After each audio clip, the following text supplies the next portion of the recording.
Well, I spoke earlier with Zhiqun Zhu of Bucknell University. He's a professor of political science and international relations.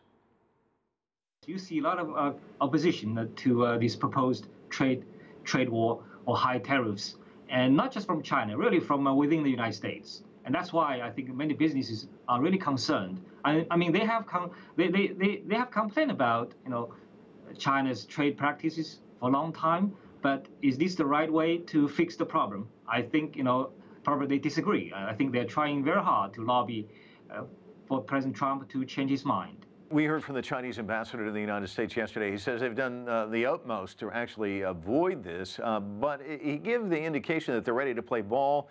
Beijing doesn't want a trade war, but will fight back against protectionism. It's going to have a negative impact on both countries, both economies, and consumers as well. Give me a sense of how soon we'll really start to see the impact of this sort of thing. Well, how soon depends on how well the two sides will coordinate and talk about this issue. I think, yes, the Chinese side has very little room to maneuver. I think, if the United States side tries to impose those tariffs, China will respond in kind. I don't see any bright prospect in that respect. But I think, if the two sides calm down and sit down and talk about this issue, I think they may find a viable solution.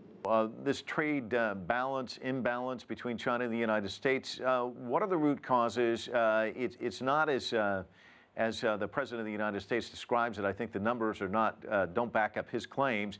And in many respects, you're looking at a global supply chain where China has taken the hit, even though components are coming from other countries.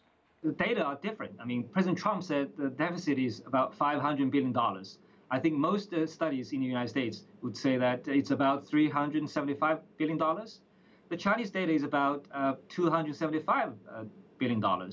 So this data may be misleading, but I think the root causes are really structural. If, let's say, a semi-finished product from Japan is shipped to China and being reprocessed and repackaged, then exported to the United States, should that be counted as Chinese export or Japanese export? So we have a problem here. Many of the products we consume here in the United States are made in China, but they're not made by China. I think there's a huge difference here. The two countries probably need to work together with other countries as well, to reduce the trade deficit and promote common growth. Zhiqun Zhu, thanks so much for your time. My pleasure. Thank you.